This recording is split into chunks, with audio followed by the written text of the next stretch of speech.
Hi, it's Amber from Amber Lytical coming to you today. I want to share a book that was really special to read, Tuesdays with Morrie. This book was loaned to me from my brother. He recommended this book to me.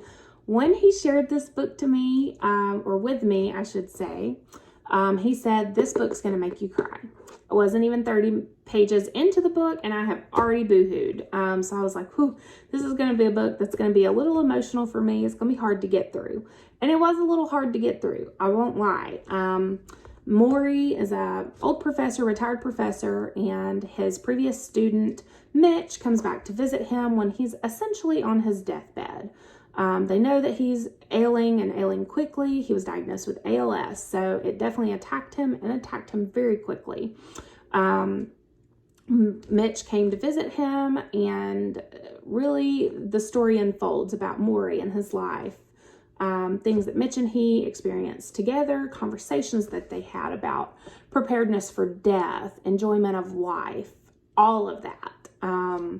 Very special book. So if you've not checked it out, check it out. I'm going to share a couple of my favorite quotes from Tuesdays with Morrie. One of the first quotes that got me, Morrie honked loudly into the tissue. This is okay with you, isn't it? Men crying? Sure, I said too quickly. He grinned. Ah, Mitch, I'm going to loosen you up. One day, I'm going to show you it's okay to cry. Another of my favorite quotes from Morrie are, love is the only rational act. And that is something that he says throughout the book. So prevalent. Definitely makes you think about love and the thoughts and the feelings that go into that statement. And he's right. I mean, if you're telling somebody you love them, your intentions, your thoughts, your prayers, everything, you're pouring into that feeling. So it definitely is the only rational act.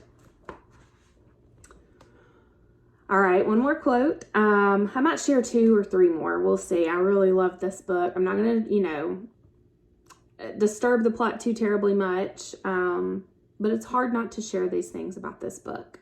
So, do the kinds of things that come from the heart. When you do, you won't be dissatisfied. You won't be envious. You won't be longing for somebody else's things. On the contrary, you will be overwhelmed with what comes back. All right, I've got one more quote from Morrie. Let's see. Then I'd like to go for a walk in a garden with some trees, watch their colors, watch the birds, take in the nature that I haven't seen in so long now.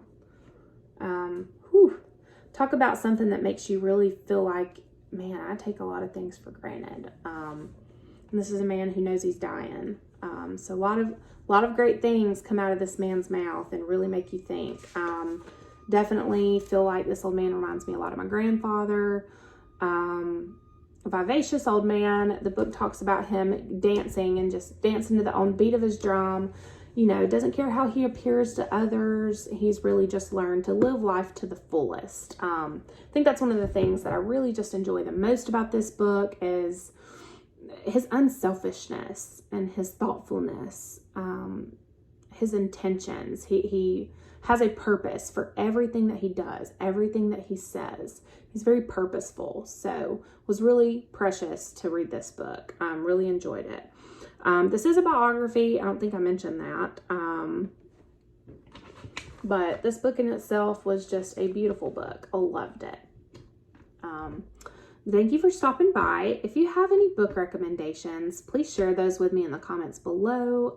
Check out my other book highlight videos. I try not to disturb the plot too terribly much. In the first line of this book, it definitely shares that Morrie is on his deathbed.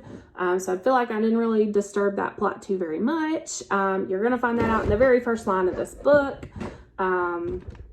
But definitely share those recommendations with me.